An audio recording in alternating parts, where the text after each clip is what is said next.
Welcome to Everything Health, produced by the A. Philip Randolph Institute. Tonight's segment is sponsored by Kaiser Permanente, one of labor's premier healthcare providers. This is the first of many conversations about health and healthcare in America.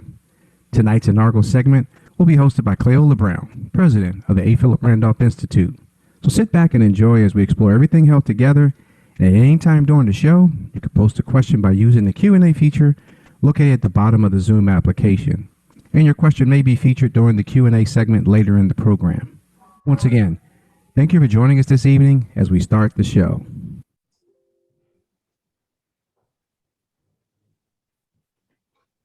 Good evening, APRI family and friends.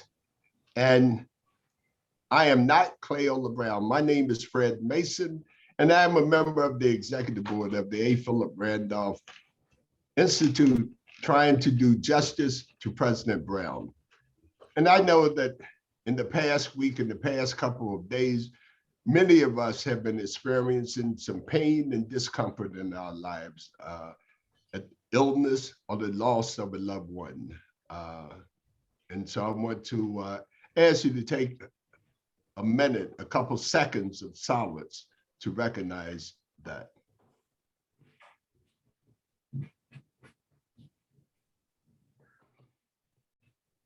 Thank you. And thank you for tuning in to another segment of Everything Health.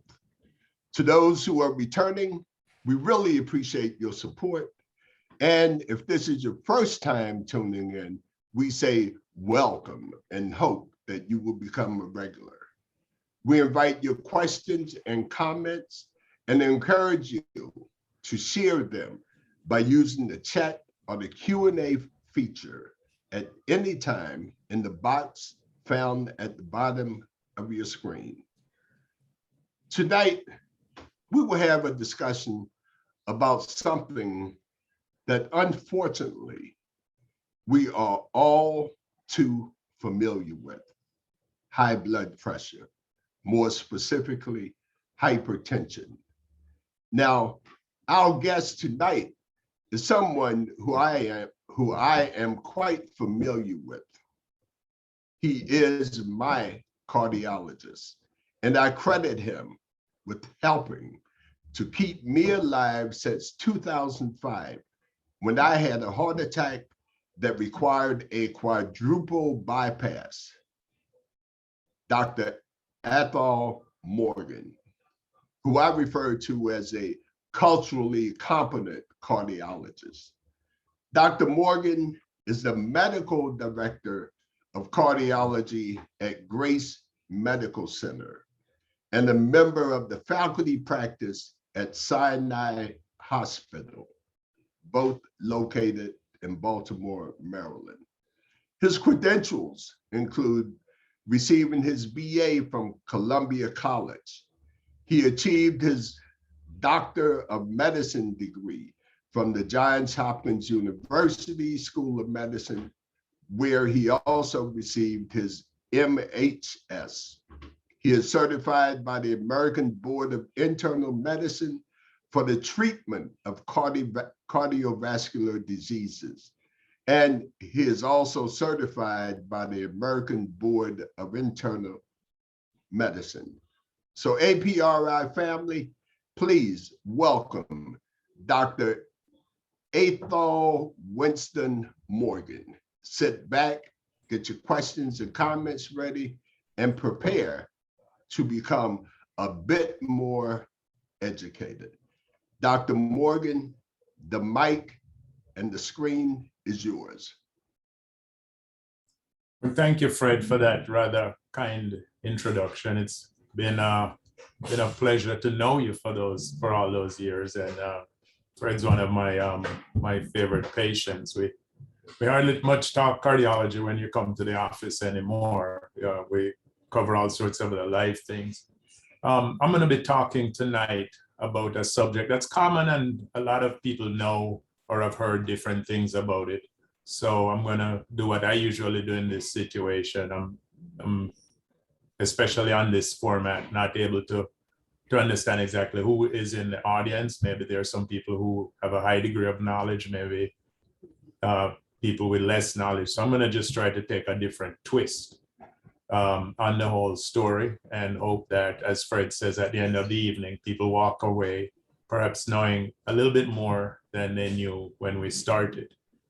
I do want to apologize in advance because I am in a new office here at the hospital.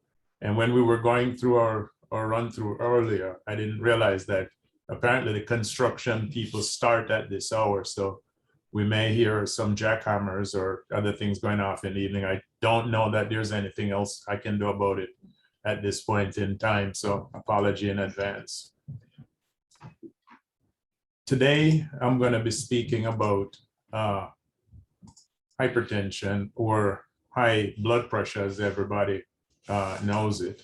And as I said, I am just going to try to take a little bit different twist and perhaps help people to think a little bit differently about something that we've all heard about. But I still think people need to understand better than most of us do. So I start with the question of what exactly is hypertension? Well, I think most people understand that that means that the blood pressure is elevated.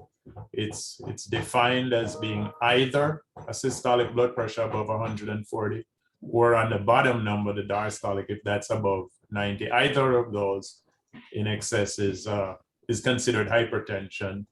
And the problem is, of course, that over time, we've learned that this leads to stroke and dementia, the effects on the brain, heart attacks and heart failure, effects on the heart, kidney failure, especially in our African-American population, eye disease and erectile dysfunction, which bothers us males and I guess females alike.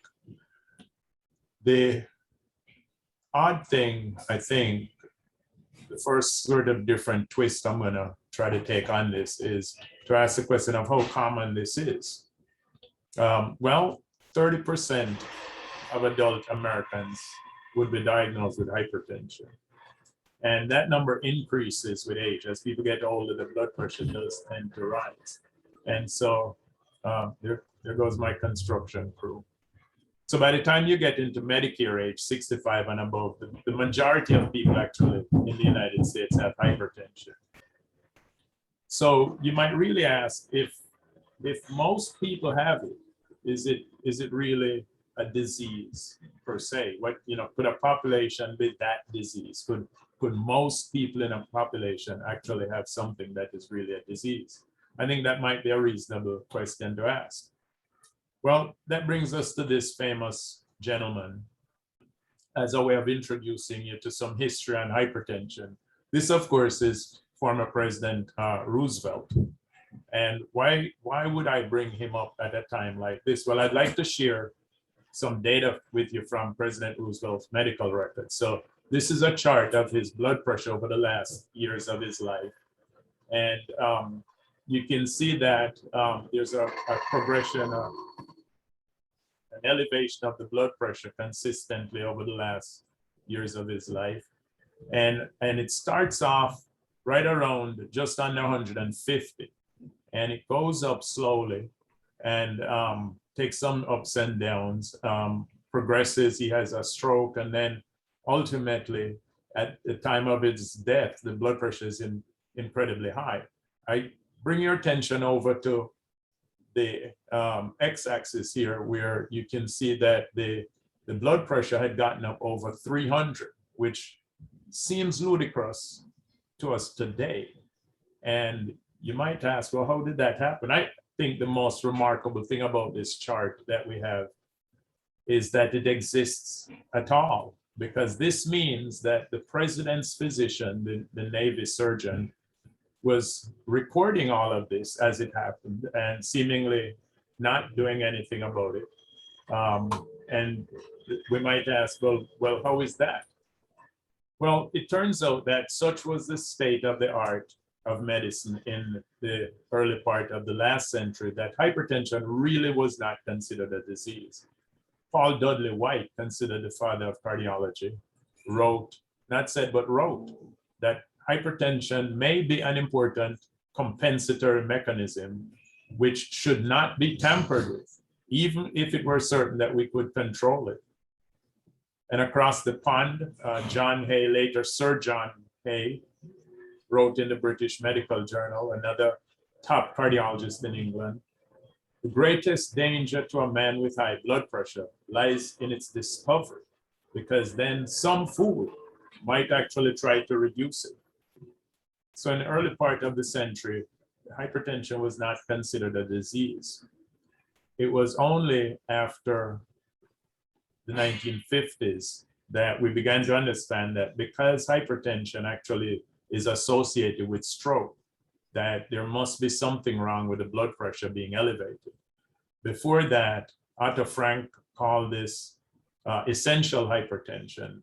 Nobody understood what the cause was, and it was felt that as you got older, the blood pressure needed to go up because your blood vessels were getting stiffer and they would require a higher pressure to get the blood through.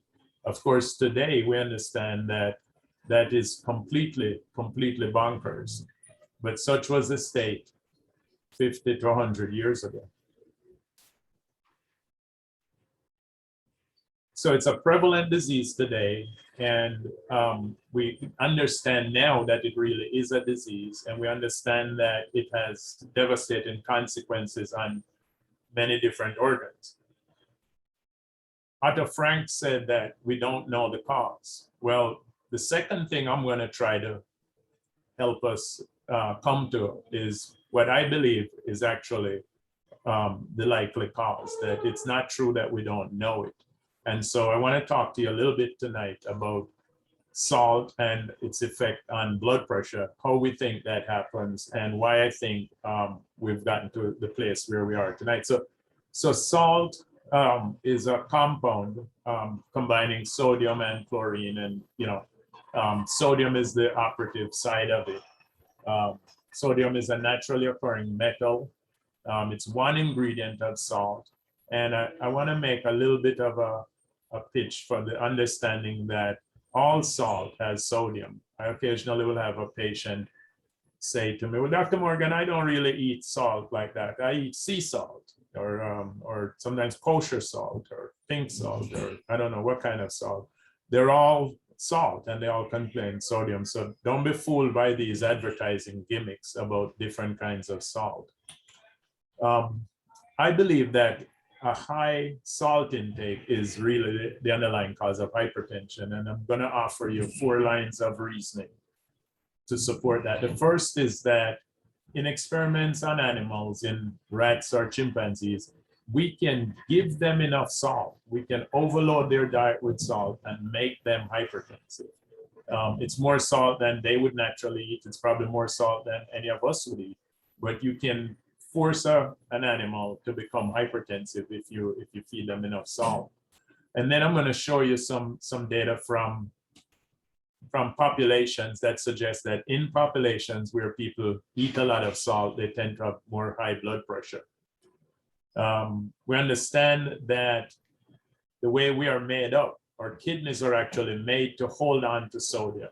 And that's because in our natural state, and I'm going to show you some people who I think are close to that, we don't eat that much salt. And 10,000 years ago when we came on the scene, we were not eating that much salt. And so we needed to conserve salt. And so the kidneys are actually made to conserve salt and get rid of potassium, which works in opposition to the sodium. The experiments I told you about, the giving animals sodium, if you give them potassium along with it, then the experiment doesn't work. And so we believe that including potassium in the diet actually negates the effects of sodium, but that's the subject of another talk that I didn't crowd in with us here today. And then we understand that if you lower sodium intake enough, nobody has hypertension. And I'll show you that as well. Going from a society where everybody has it to where nobody has it. Well, in America, how much salt do we actually eat, and how far are we away from what we should be eating? I think we're at least twice as much. The American Heart Association recommends that we eat no more than 2,300 milligrams. The strictest recommendations for people with heart disease are on around 1,500 milligrams. We actually are well above 3,400 milligrams on average in the American diet. This is one of those population studies where you just go through different populations and you find out how much sodium they're eating, which is easy to calculate. And you can see that, you know, as the amount of sodium that people eat increases, so does the blood pressure as it's measured across the population. Here's another study from many years ago, looking at some populations that we would consider less developed. So, you know, the Kenyans, and here at the lowest level are a group of people called the Yanomami, which is a native people of South America, one of the Arawak peoples. And you would think somewhere in the region between Brazil and Venezuela, so high rainforest exists, the Yanomami, and they have incredibly low amounts of sodium in their diet. They're an entirely rural people who exist off the land in a fairly natural state. To give you an idea of who they are, this is a Yanomami sort of Madonna and child photo. To compare them to Americans, I said our sodium intake is average around 3,500, between, you know, 2,300 to 9,000. They're down around a tenth of that, or, you know, 450 to 900. And this means that while our prevalence of hypertension, we said 30% of all the adults, and, you know, as you get older, the number gets higher, they have virtually no hypertension in their people.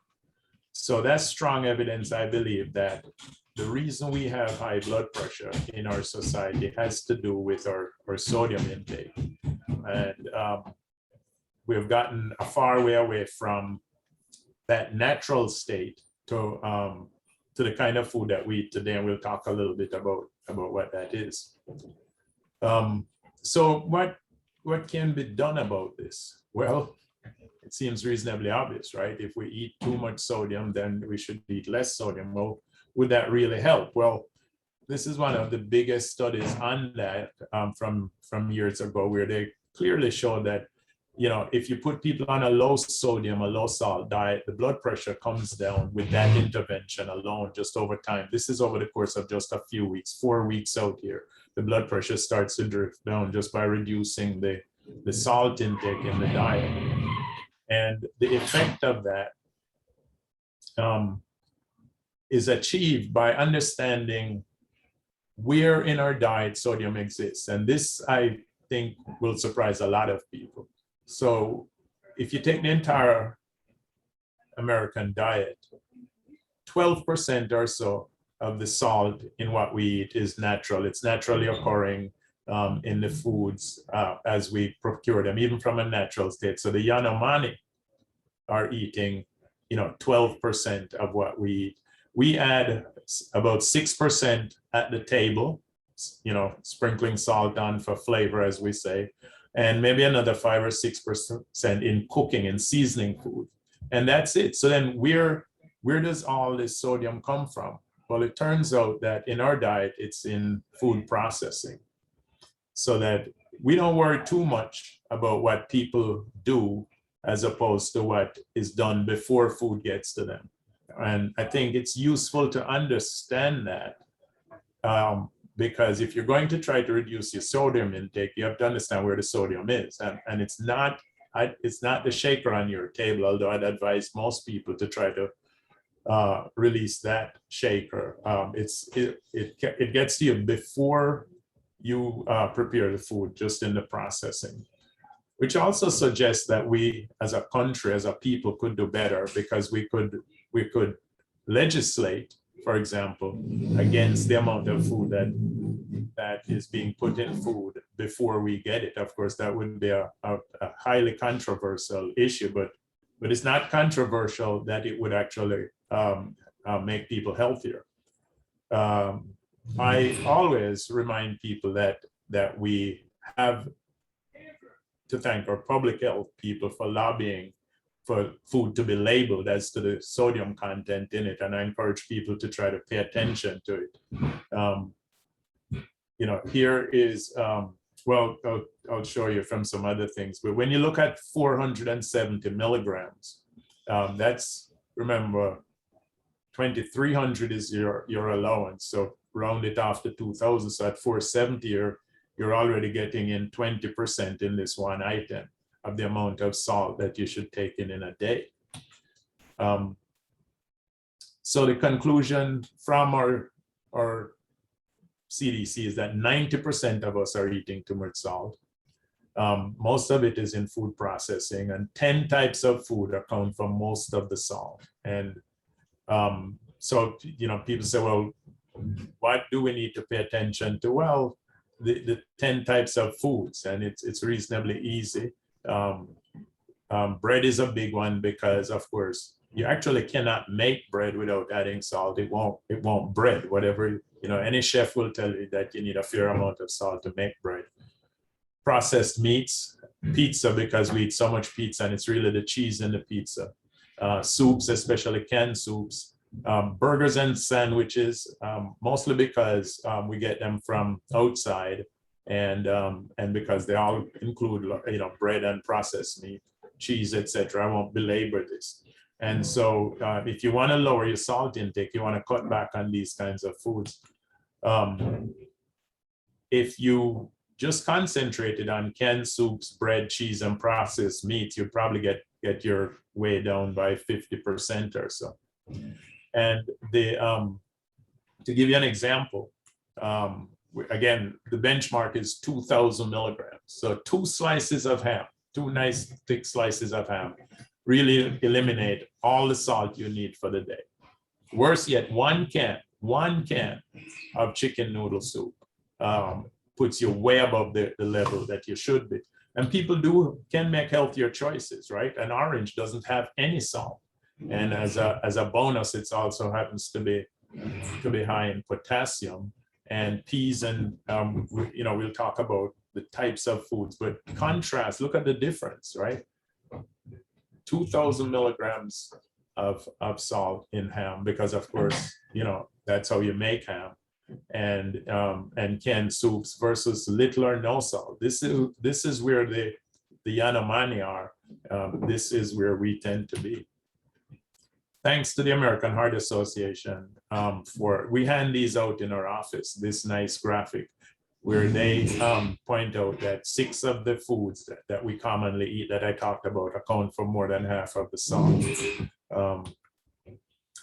And if we could actually achieve that, if we could get just to the recommended level, we don't have to get to the Yanomami level, but if we got to the recommended level, we would eliminate 30,000+ strokes in this country. More than 50,000 heart attacks, and save more than 40,000 lives. So it's not a trivial matter. It's not a trivial matter. And, you know, we struggle to understand how we could do better in this regard.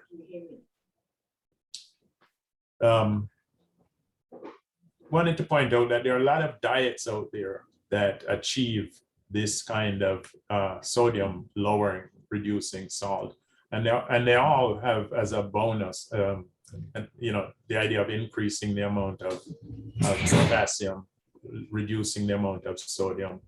The dietary approaches to stop hypertension, or DASH, was one of the diets developed by scientists. Many people have heard about the Mediterranean diet. They all do it. I even have a diet that I'd be happy to share with people. It just has to be easy to remember, right? 7 things: eat less meat, eat more fish, eat more vegetables, beans, and nuts. If you must eat bread, make it whole wheat bread.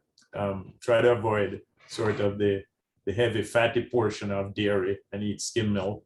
And then try to remember to eat some fruit every day. And we believe this would seriously reduce the number of strokes. And this is not necessarily just a low sodium. You'll notice it's low fat as well. And this would not only eliminate strokes, heart disease, and all that, but get rid of a fair bit of the cancer as well. So there's this gap that exists between the kinds of things that you want to eat. You might want to eat pork, for example, and that in and of itself, is not the issue. The issue is that many of us don't want to eat pork as pork. We want to eat pork as bacon. And you ask, well, how do we get from one to the other? Well, it's in the curing process, which involves using sodium nitrite to cure pork into bacon. So I tell my patients, look, if you want to have a few pork chops and you're going to get the pork from the market and cook it yourself, I don't really have as much of a problem with that. But bacon or ham, is processed, and the processing agent that transforms pork into bacon is sodium. So again, we're left with this big gap between what people would want to eat and pizza and the burgers and salted fries and what they really need to be eating, which is that much more healthful diet. So just to recap, hypertension really is a disease, a problem. And I think that much or most of it is caused by our salt intake, that it's dietary, that there are people around the globe who don't have the problem because their diet isn't our diet, and that we can reduce it, that we can make changes, and we can make them voluntarily. We could make them more effectively if our legislators would make them, but we can make them voluntarily in our choices of what we eat. And so I hope the jackhammer is done. I apologize again, but I hope I have added to the knowledge base here tonight about what we understand about hypertension and what we can do. You'll notice I didn't talk about drugs. I didn't talk, the kinds of other things that we can do. It's what each individual can do for themselves, changes that they can easily make to reduce their risk of having a stroke or a heart attack or kidney disease or erectile dysfunction or blindness, any of these things that we know hypertension eventually causes over time. So I want to stop there and invite some discussion and take some questions from the listening audience, if we may. We have one comment that says, will you comment on the relationship, if any, between salt and obesity? The obesity is another issue, and that's the subject of a whole nother talk. The real problem with the diet in obesity has to do more with calories and with some cultural changes, I think, that have us simply increasing in weight over time. If somewhere around the 1950s, the average size of an American just started to increase, and it has continued to increase in a straight line fashion in a way that scares people like me, because it's not leveling off. All the indications are that next year we will be bigger than we were last year, and we could go into a whole host of problems that come out of that. But that's less related to sodium intake than I think it is to calorie intake and to reduced physical activity.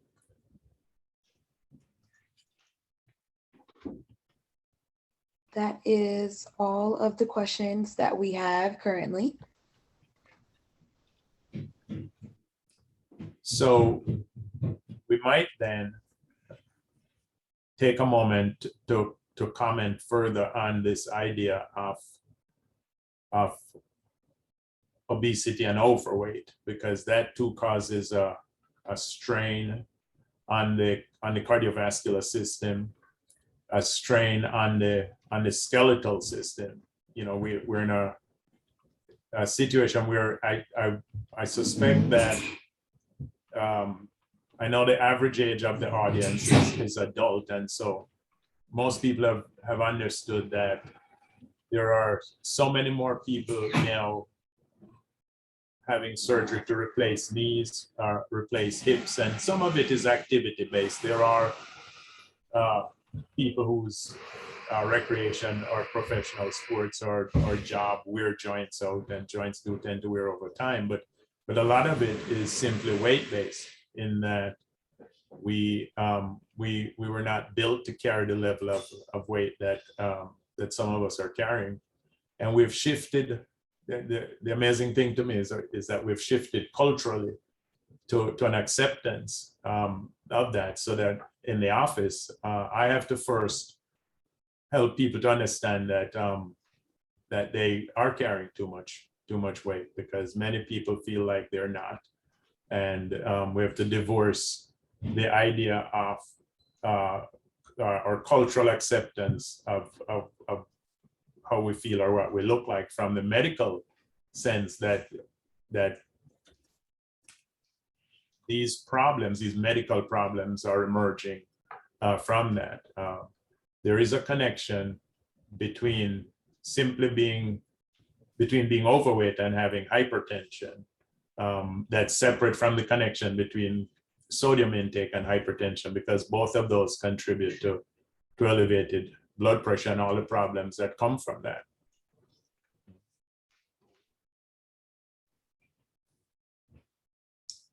The other thing, since we have a little bit of extra time, is the idea that there's an opposing force to salt intake, to sodium intake. And I would invite people, because I didn't, include the data, but if you were to think about, as I said earlier, the idea that if that experiment where if you give somebody too much sodium, their blood pressure goes up. If you give them potassium, then the experiment fails and the blood pressure does not go up. And if you simply gave potassium to people, it would lower their blood pressure slightly. So that's an opposing force. And all the diets that we talked about, all the diets that have been shown to reduce hypertension, all include this shift where if you look at the list of foods that are high in potassium, and this is something that we could look up, anybody can Google that, you'd see that it's a lot of fruits and vegetables. I mentioned an orange, and people understand that, well, commonly people think of bananas as being high in potassium. The number one source of potassium in the American diet is actually the potato, because we eat so many potatoes here in the United States, and they are high. So there are lots of other foods besides the banana that are high in potassium that it's worth knowing about and understanding. We have a couple of more questions out now. One question says, is there a relationship between stress and hypertension? Yes. So that is something that has become clear to us, that by several ways of measuring it, there is a relationship between stress and hypertension. It's always difficult to understand what it is we mean by stress, because I think different people probably mean different things. But certainly if a person feels as if they're stressed, that tends to elevate the blood pressure. And then the other challenge is if you have stress, if you believe you are under stress, how does one get from under stress, right? How do we relieve stress? And you think about what the psychologists have developed as means of reducing stress, and they all help with reducing the blood pressure as well. So the short answer is yes, but it becomes fascinating when we get into questions like, well, what do we mean by stress, and how would we relieve stress? And is there a sense of chronic stress just sort of out there the minute you step outside your door or wake up in the morning? Do people just have these stressful existences? And to an extent, much of that is true. The other thing that's come up recently is the idea, do some people have more stress than others? And in particular, for example, do some segments of our society have more stress than others? Do Do African Americans, for example, who suffer more with hypertension necessarily have stress existing in a society that seems to be against them? Is that really a problem that translates to hypertension? And there is interesting evidence to suggest that that may well be the case. Now, how do we get from under that stress is another fascinating question. One other question says, does a heavier intake of water do anything to balance or reduce the sodium intake? Short answer is no. I think if you want to balance or reduce the sodium intake, what I suggested before is concentrating on foods that are high in potassium. That's the one thing that we know negates the sodium intake. And as you start to eat more of those foods, you necessarily will eat less of the other foods. But no, the water doesn't affect the sodium intake and its effect on hypertension. Are there any disparities by race, gender, or ethnicity in sodium consumption? Yes, in the United States. So the short answer is yes, and it has to do with how people get food in the United States and what disparities there might be in the kinds of food that are available to people. So economically, if people are less well off, and this tracks along with differences in ethnicity and race, and live in areas that are now being termed food deserts, for example, they tend to be exposed to more of these kinds of processed foods and tend to eat more of those kinds of foods than people who are less well, or who are better off and who are living in areas that are better, where different kinds of foods are more available. So the short answer is yes, there's that disparity. One might say that, is there anything where we don't have those disparities here in the United States? But that's definitely one.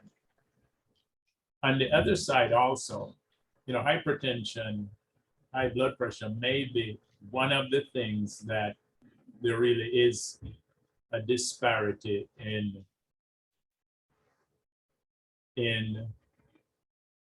between African Americans and non-African Americans, or the majority white population, in how we actually handle whatever sodium it is that we get. So even given the same types of diet, stress, or whatever else is causing hypertension, we understand that in the African American population, hypertension seems to occur earlier in life, seems to be more severe in life, and seems to be more resistant to treatment, even holding everything else the same. So I do think there's some disparity in the diet, in sodium intake. And I also think that hypertension itself, for reasons that we haven't quite sorted through yet, tends to be more severe and more serious in the African American population. Fred and I are here in Baltimore. We are the city with the highest percentage of African Americans in the United States. And where I practice, I can tell you, our dialysis centers are teeming with people in their 20s, 30s who just have had bad hypertension at a relatively early age and have suffered significant kidney disease and lost their kidneys because of it. So there are some differences, and there are disparities when it comes to sodium intake and hypertension in the United States between African Americans and the rest of the population. Yes. The last question that is on here says that they use a lot of ketchup, and how bad is that in terms of sodium? Or how bad is honestly any condiment in terms of sodium levels, for that matter? Well, I think it's not as bad as people think. Even if you look on the even if you look on the label and you see that it seems to be a high content, because we actually don't consume a lot of condiments, right? You might have a tablespoon of ketchup or a teaspoon of mustard. It's what you're eating under that's the problem, right? Putting mustard on a pastrami sandwich, it's not the mustard that's the problem. Yeah, the mustard is salty, but that's not where much of the salt is. So I don't worry a lot about ketchup, because for two reasons. One is I think people don't actually use that much of it. It's not like, you're drinking the bottle of ketchup. And also the tomato side of it, tomatoes are one of those foods that have a high potassium content. And so it probably does balance out to that degree. I think if you think about the foods that I mentioned before, you just think about it. If you eliminated those foods alone, you'd get rid of half the salt. Processed meats. Once you have a hot dog, I don't care how much ketchup you put on it. The problem is the hot dog. And so processed meats, I showed you about canned soups, pizza, because we consume an incredible amount of pizza here in the United States, and it's extremely high in sodium. And then there's some things we didn't talk about, right? We eat, on average, half our meals prepared from outside the home. And so whenever you get takeout, if you think about it, if you went on a diet to reduce salt, after about a month, you probably couldn't eat any takeout because it would taste so ridiculously salty to you. I've had that told to me by so many patients, and I can tell the difference between eating fried chicken that my wife fried, or eating fried chicken from the, as she calls it, the gas station fried chicken, because of the sodium difference. It's a stark difference. So I don't think it's the condiments. I think it's what we're eating that we need to be careful about. And tomatoes are generally healthy.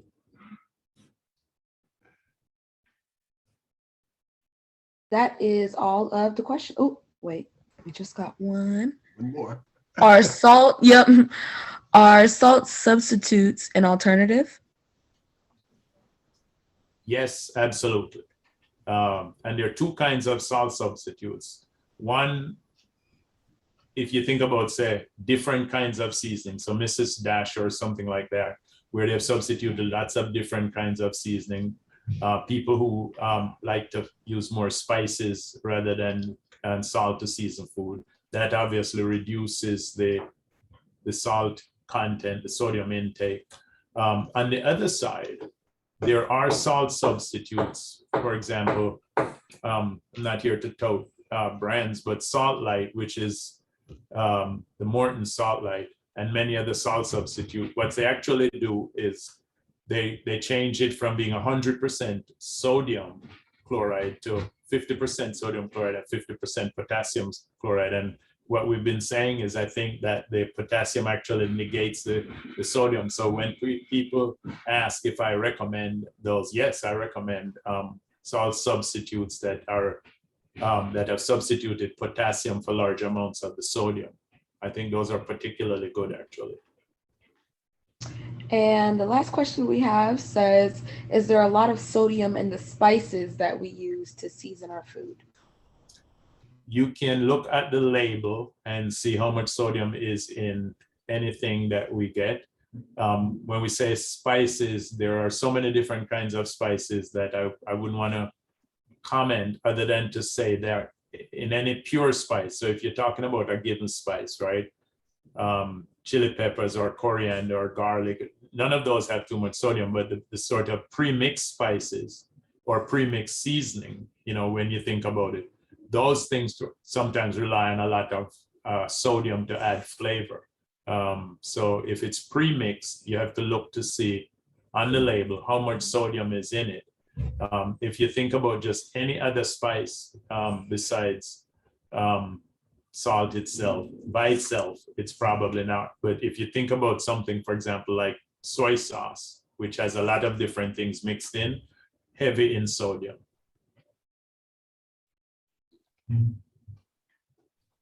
Okay. Am I on, Dave? Yes, you're on. Oh, well, thank you so much for that wonderful presentation, Dr. Morgan. I certainly learned a lot, and we will probably be asking you to come back and talk about some more stuff. There were questions about anxiety and depression and stress and hypertension, and so that was very informative. I'm reminded that one of the things that I believe is that when you look at the labels on the spices that are pre-mixed, that the first item is usually what that spice is loaded with. And so many of them, the first item will be salt. And so I believe that that item is mostly salt. And so I try to gauge that. And I really appreciate the work you do, and please keep on doing a good job because I personally appreciate it. And again, thank you so much for being on APRI Everything Health. And we look forward to having you back again in the future. Well, thank you so much Thank for you. having me, Fred. And yeah, I'll be happy to come back if you ask me to. Okay. And a big thank you to our audience, to all of the attendees. Thank you so much.